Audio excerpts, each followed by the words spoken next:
Welcome to the #1 source for information, news, and opinion on your Columbus Blue Jackets. This is CBJin30, presented by Telhio Credit Union. You can also find the audio version on the CBJ Radio SoundCloud page, Apple Podcasts, TuneIn, Spotify, Google Play Music, or wherever you listen to your favorite podcasts. Now here's your host, Bob McElligott. Well, the Blue Jackets last night got back at it in a big way as they beat the Boston Bruins in the only exhibition game that they will play before starting the NHL postseason.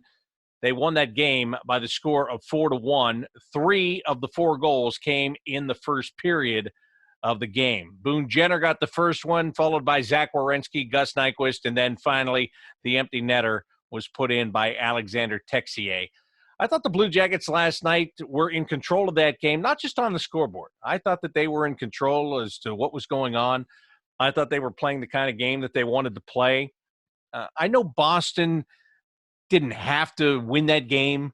I know that they have the round-robin tournament that they're going to play to determine seeding. They're not going to be in a best-of-5 series like the Blue Jackets are. I realize the Bruins have more time to get ready than the Blue Jackets do. But with all of that being said, I got to tell you, I was impressed with the way the Blue Jackets played last night. I was impressed with Liam Foudy, who set up Boone Jenner for the first goal of the game with a terrific pass as Boone was just busting to the net down the left wing side. I was impressed with Zach Werenski hammering the puck from the middle of the ice and putting it into the net to make it a 2-0 lead. And the defense that they played, the goaltenders, both of the goaltenders, Jonas Korpisalo gave up no goals. Elvis Merzlikins gave up 1 goal, but he gave it up to one of the premier forwards in the NHL, in David Pastrnak. I mean, to me, there were a lot of good things that came out of that game last night for the Columbus Blue Jackets. A lot of good things, and there's got to be a lot of good things to come. Speaking of good things, let me tell you about the good folks over at Telhio Credit Union that bring you this show. You know, at Telhio Credit Union, they put people ahead of profit, and they've done that for a long, long time. They've done it since 1934. Do you want to add up how many years that is? Do you? If you do, I'll wait, because it's a lot, and you're going to do a lot of counting and a lot of adding. But that's how long they've done it. That's how long they have made their customers, or you, maybe it is you, maybe it could be you, they've made you a priority. That's just what they do. That's what they are used to doing. So there's no reason for you to settle for a normal bank when you've got Telhio Credit Union, a credit union that puts you first. Want to find out more? Go to their website at telhio.org, and you can find out all about it. It's all right there at your fingertips.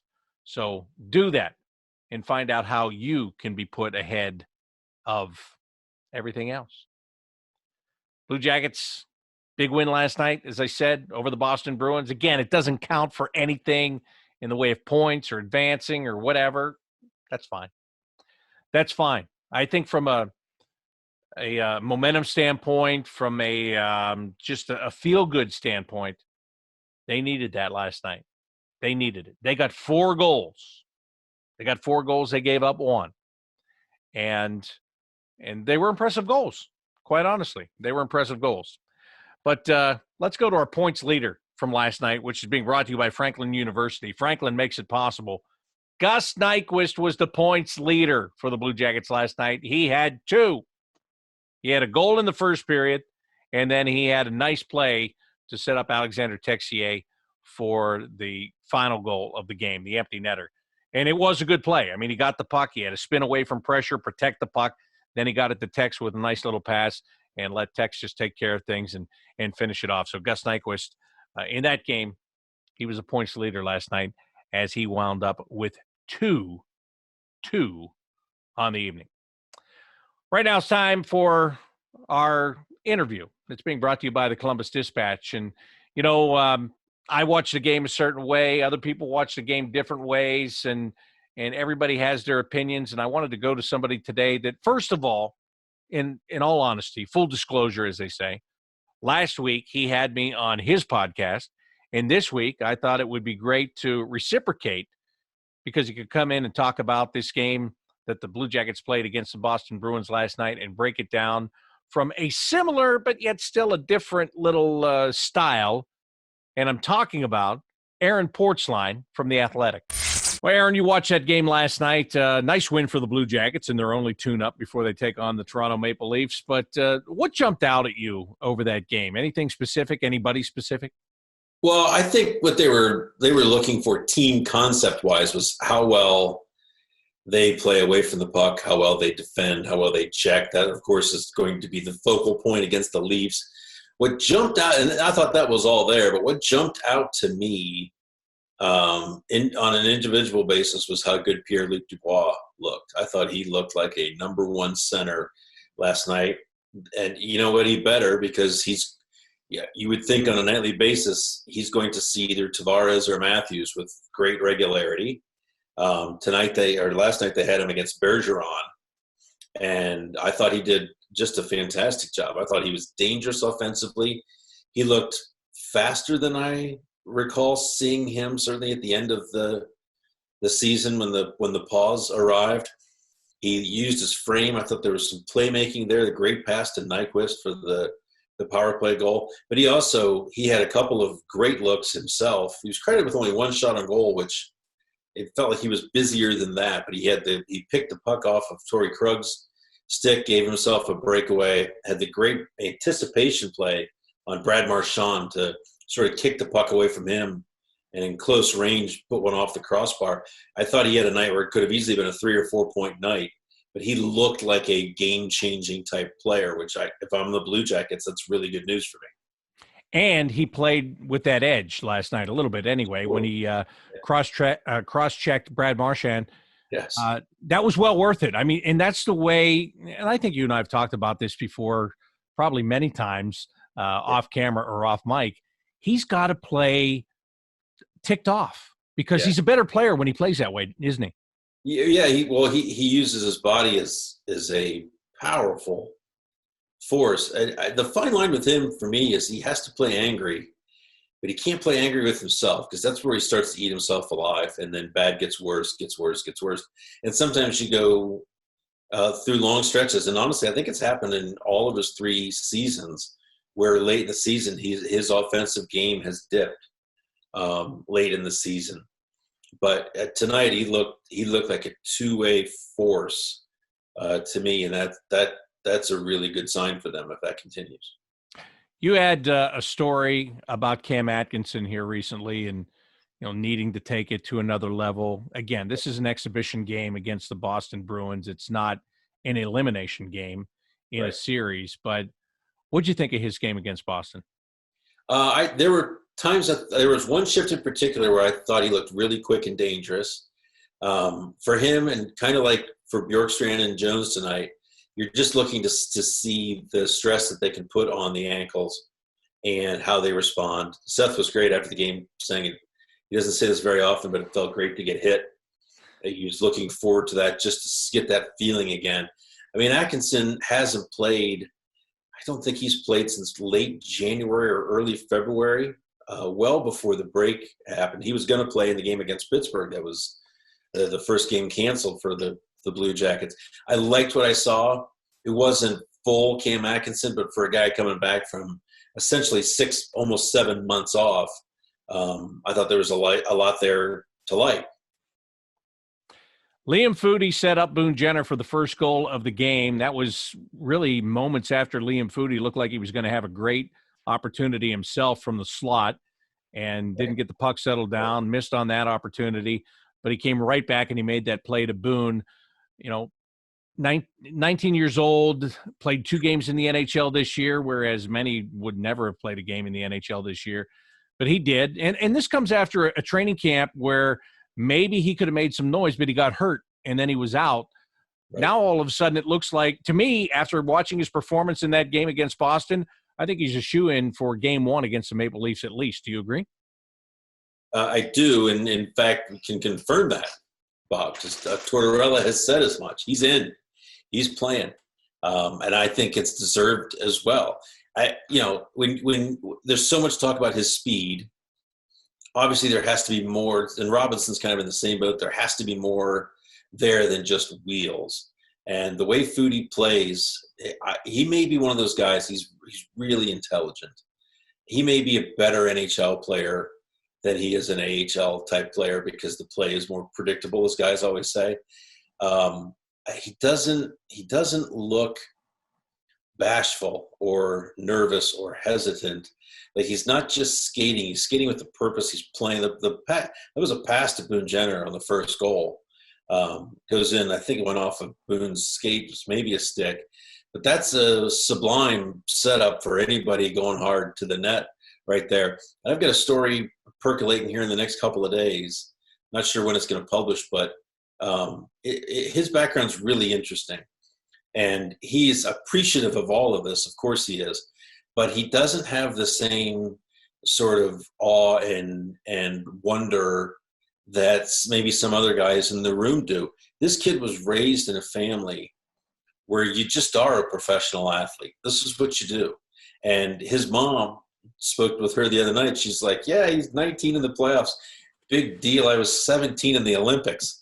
Like, she ran in the Olympics in Los Angeles when she was 17 years old. She's in lane 8. Over there's Evelyn Ashford, one of the great runners ever. No big deal. His dad was a great football player, won a Grey Cup in the CFL. So he was raised in a family where you have a backyard party and there's Ben Johnson, right? It's just around you. He still owns, I don't know if people know this, Liam Foudy still owns the Ontario provincial record in the 300-meter hurdles.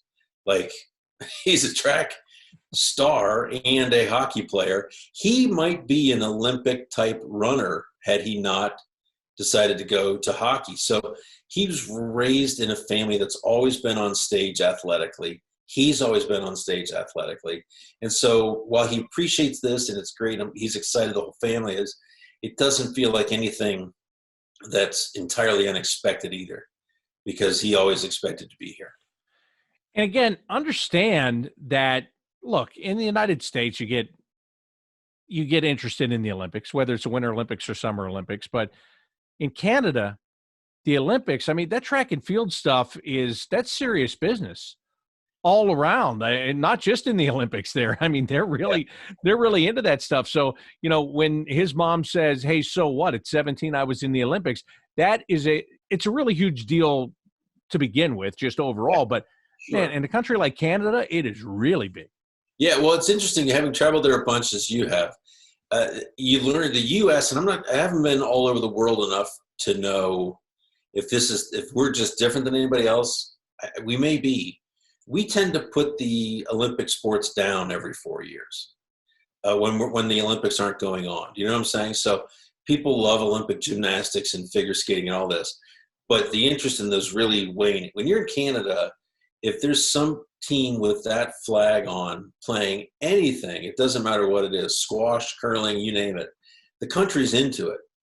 That is absolutely a difference. They pay attention to the World Championships, all of that stuff, if it is a Canadian entry in an international competition. There's no question. They also don't have all of the major sports that we do to divide attentions. They have a CFL, they have the NHL, of course, but they don't have their own basketball association, their own Major League Baseball. So it's a little bit different. But yeah, his mom is a bigger name in Canada, certainly, than Liam Foudy is.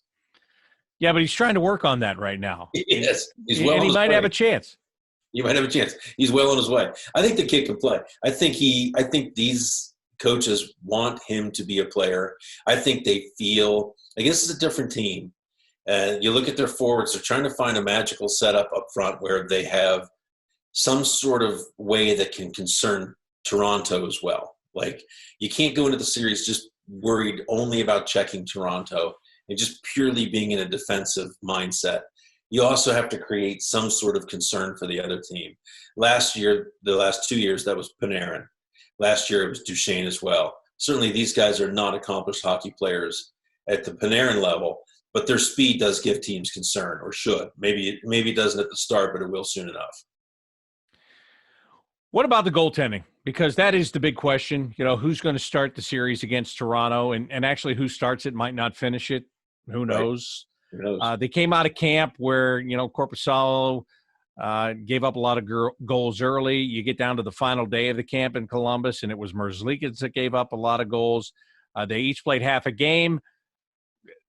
Corpy was perfect in hit from the shot stopping totals. He was 11 for 11. Elvis comes in. Seth tries to make a nice play in front of him and actually deflects a puck basically right onto the stick of David Pastrnak, who's the last guy you want to see standing 3 feet out in front of you. So he got that goal. But other than that, Elvis was really good. So does that make the decision easier or tougher on John Tortorella, what he saw in that game against Boston? Well, if you're the coaching staff, I think you're long-term delighted that both of them made the statement that they did tonight. As short-term, you're driven mad by it unless they already have a guy in mind. And that guy didn't do anything to dispel that notion. I thought they were both really, really good tonight. I think they really want to be careful with Korpisalo's, with the respect they show Korpisalo because of who he is in this organization, what he's given this organization, how much of a team player he has been. And I think that's a really bitter pill for either of these guys. If they don't start, doesn't mean they're not going to play, as you noted. My gut tells me that Korpisalo started tonight, and they made Korpisalo available to the media after the game tonight. I just have a feeling that is an indication that Elvis goes on Sunday. And maybe they wanted Elvis, or thought Elvis came into camp with half a step ahead of Korpisalo and did nothing to get them away from that. I don't know. I have no inside knowledge on this whatsoever. If I had to wager, I would say Korpisalo. But Tortorella made it clear after the game that their decision is not made and won't be made until Saturday. And even if it was, he wouldn't tell any of us anyway. Probably not. You'd have to use some trickery or some subterfuge to get him to talk. It can be done. Yeah, I'm really, Jody Shelley was on postgame with me, and he said that, in his gut, he felt like Elvis was going to get the start in the first game. And that surprised me a little bit because I guess personally, I feel that Torts respects those things that you talked about with Korpisalo and the team guy that he has been for the last couple of years, and what he's just the way he's handled himself and all of that. That that maybe that they would go that route, and if they are thinking that, you're right, he didn't hurt his cause by any means, and what he did against Boston. But then there is that flip side where Gabriel Carlson played against the Pittsburgh Penguins a couple of years ago, and he had like zero experience. Yes. And he was in there. And last year, Texier comes in at the end of the season, and they put him in there. John Tortorella does love to have you expect the unexpected, doesn't he? Loves it. He loves to put those guys in where there's really no book on them around the league. And I think he likes to do it as much for that player, for the newness they bring to the lineup, as he does for the uncomfortableness it creates among veteran players. But honestly, I think in this situation, if John Tortorella thought all things were equal, I think he would go with Korpisalo because he has so much respect for him, and he wants to reward that Korpisalo has given them. And this is a tough thing to say, but the sense I get from talking to people around the league, and the Blue Jackets are really quiet about this, but the sense around the league is that Korpisalo is going to be a number one goaltender for sure. But that Elvis, it may be a little some time before he's consistent with who he is as a goalie, but that his top shelf, his ability to steal games, that the best that Elvis can be is maybe a little bit better than the best that Korpisalo can be. And again, I don't think who starts one is for sure going to finish the series. But if they feel like they need a goaltender that can steal some games, I think you saw in that 8-game stretch with Merzlikins last year, he had 5 shutouts in 8 games. The play in front of him was really, really good then too. But there were times in each game where he had to make just ridiculous saves. Again, not that Korpisalo has, and I certainly don't want this to sound as a criticism of Korpisalo. I just feel like Merzlikins to many around this league feels like the future to Columbus. Which will be very interesting because, as you and I have heard for the last couple of years, this Daniil Tarasov is supposed to be an up-and-comer too. Yeah. So, we're talking about those two guys that are competing now, and then there's that guy, and then, Kivlenix played this year. He's actually on the roster. He's in Toronto right now. I mean, that's a situation where, you think about this as you look around the league, like you just see the Islanders just bring in a goalie, a young goalie, and they're looking for some stability there. And, it's almost hard to believe. It's almost a pinch yourself thing where just a year after Sergei Bobrovsky leaves, that this franchise is maybe more set in that position than they were when he was here. Right. And credit to Jarmo Kekalainen for building up that position. I've been saying this for years. It's a little crazy. I think you should take a goaltender in every draft. One goaltender in every draft, because that position is so unpredictable from the young guys to this point. You talk to people, even in this organization, about Daniil Tarasov, and management will say that he's absolutely off limits. Like, don't even ask about him in trades. Now, everyone's available. Let's not kid ourselves.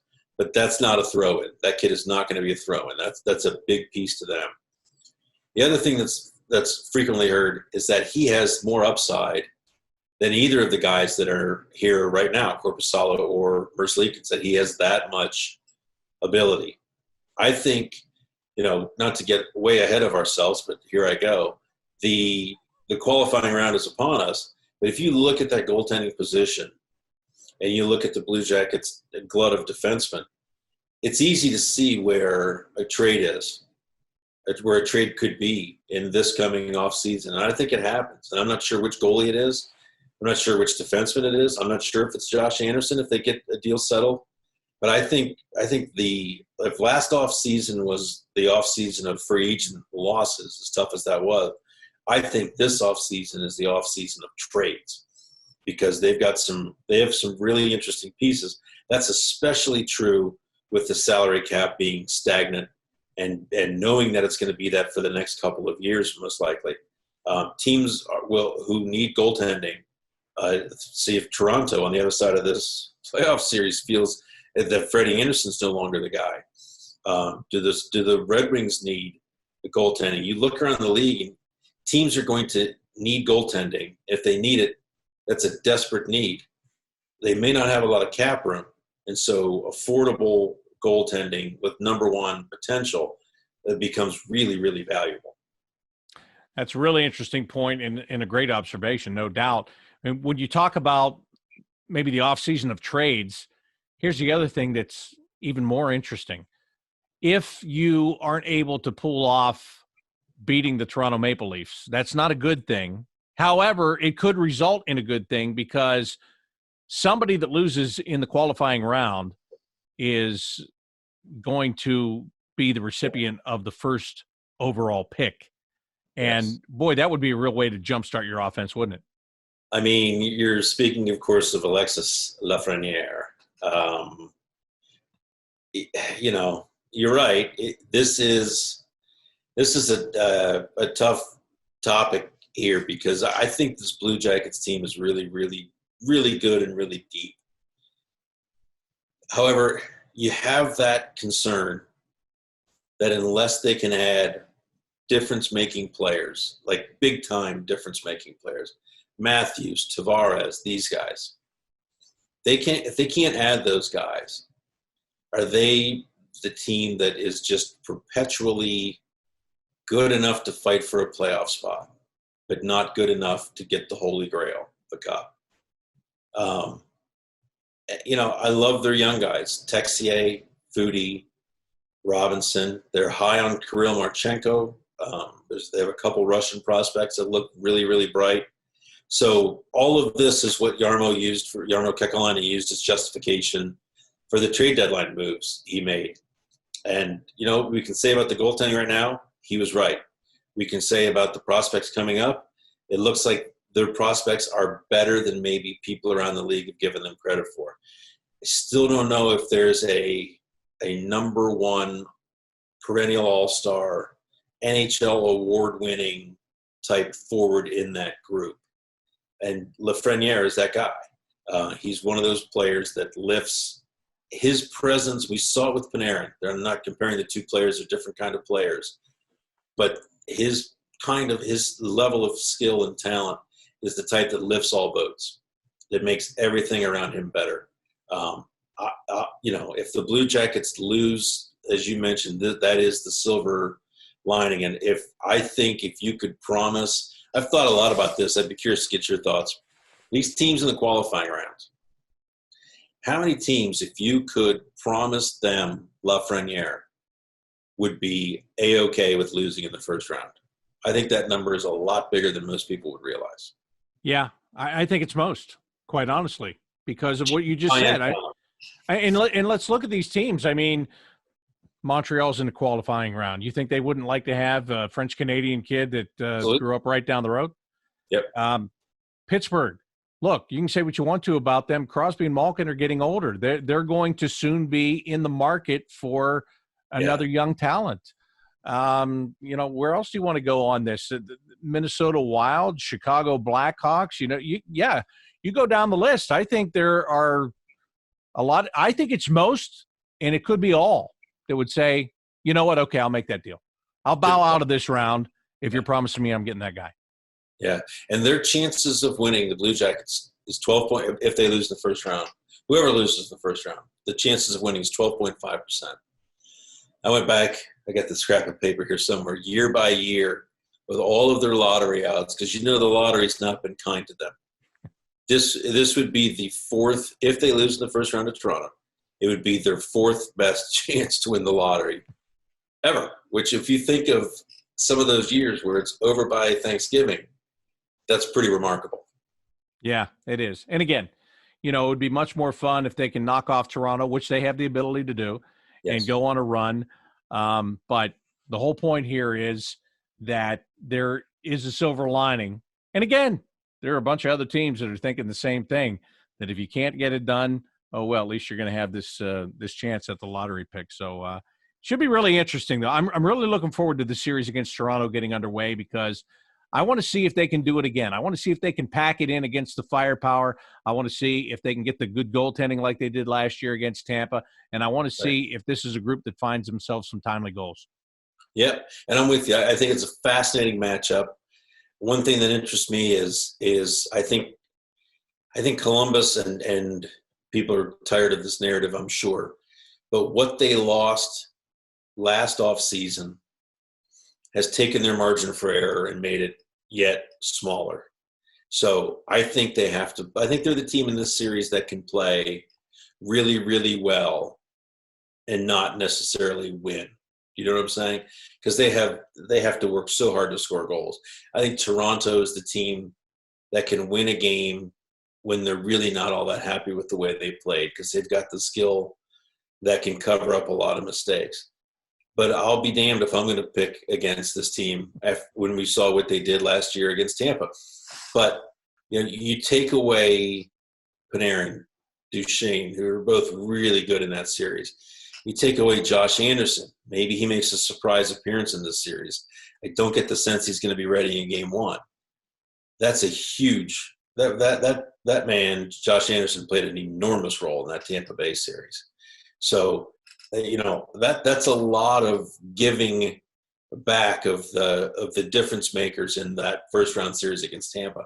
I think they can do it. I think they have a mental edge on Toronto, where Toronto is so caught up in its playoff struggles through the years. If they lose game one, those walls start closing in on them already. It helps them that the media is not there with them. It helps them that they're in a bubble and protected, although there may be people with pitchforks at the gates. But I do think they can get Toronto thinking pretty quick if they get off to a jump. Yeah, no, I totally agree with you. And the final thing I want to ask you is coaching matchup, because it's not Mike Babcock anymore. And I thought that Mike Babcock did a pretty good job in the battle of the old guard against John Tortorella and getting the matchups that he wanted to, when he wanted to get those and all of that. But he's a non-factor now. Yep. Yeah, he is. And this is John Tortorella going up against a player that he coached in his early 20s back in the early 2000s, Sheldon Keefe with the Lightning. Sheldon Keefe has 47 games in the NHL. I think John Tortorella is like at 14-20 or something crazy, way up there. The all-time winningest U.S. coach, 5-time Jack Adams trophy. So you'd have to believe, and you would hope if you're the Blue Jackets, that is a decided advantage. This is the first time Keefe will be in this position. But the Leafs played a different brand of hockey when Sheldon Keefe came on board. The players wanted to play for him. And they were, I think, since Keefe came on board, I think they were the highest scoring team in the league. He was tough on them in certain areas, how they have to defend. Everybody wants more out of this team defensively, the Leafs. I'm not sure if they have it in them. I'm not sure if the Blue Jackets can make him pay for that. But that is John Tortorella's job. And as we saw last spring, there aren't too many coaches that are better at getting it out of teams than he is. And you can only hope that the pregame Game 1 speech this year is as good as it was last year, because that was magnificent. That was magnificent. There's no doubt. And it's probably going to be similar, because I think the game plan, I think he just reached into a file and he went, oh, here's that game plan against Tampa. Dust that off and lay it right back down there. Yeah. I just hope he doesn't call like Nylander Kucherov by accident. I hope he swaps the name out. But that pregame speech, like, oh my! I mean, I remember seeing it early in game. You're thinking, oh God, they're down 3-0. It didn't work that well. But just listening to that and to see the look on the players' faces, I mean, you're thinking, oh my God, I'd run through a wall for that guy right now, and I don't even play for him. It was incredible.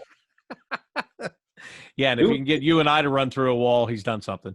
Was it Texier that's there facing him too in the camera, and he's like 3 games into his NHL career going, oh my God, what have I got myself? What have I got myself? They didn't say this in France or anywhere else in Europe. What have I gotten myself in, Mom? Yeah. Aaron, thank you so much. I always appreciate it. It's great insight, and it's going to be fun watching this, as you said. So I know we're not in the same building and we're not having those same types of conversations, but we're still having them, and I appreciate that. Thank you very much. Well, it's great to be with you. Thanks for having me, man. That is Aaron Portzline from The Athletic with his views on not only last night's game between the Blue Jackets and the Boston Bruins, but some views on the Blue Jackets' future. The past, the future, I think we covered a lot of stuff right there. So it was great and very enjoyable. Blue Jackets are getting set to take on the Toronto Maple Leafs Game 1 of their play-in series that is coming up on Sunday. And right now, let's take a look at that game preview. It's being brought to you by Moo Moo Express Car Wash. Do you moo? The CBJ do. Blue Jackets had a split series with the Toronto Maple Leafs during the regular season. They lost on opening night at Nationwide Arena. Toronto came in here and handled them. And then later, the Blue Jackets went into Toronto, and Gus Nyquist wound up getting a penalty shot in overtime, and Blue Jackets got the win that way. So they split the season series. 2 young teams. Toronto very fast, extremely fast. They've got a lot of scoring on the forward lines. Their defense is where they seem to be vulnerable. Defense and goaltending. Frederik Andersen, their goaltender, was good early last year, and then he got not so good as the season went along. That'll be the key for the Blue Jackets against the Toronto Maple Leafs. First of all, can you shut down their forwards? Second of all, can you take advantage of their defense, and can you beat their goaltending? And if you can do all 3 of those things, you've got a great chance to win this series. Again, it is a play-in series because they took 12 teams in each conference. They didn't take 8. So you've got to play in to get to the round of 16 of the Stanley Cup playoffs, I should say. And that's what the Blue Jackets will be looking to do. They've got to win 3. They've got to win 3 out of 5 to get there. And Game 1 of that series is going to be on Sunday night. It'll face off at 8 o'clock. And I will have the call for you beginning with pregame coverage on the Blue Jackets radio network starting at 7 o'clock on Sunday evening. Hour-long pregame, puck drops at 8. Blue Jackets and the Leafs go head-to-head for what could be 5 games. Who knows?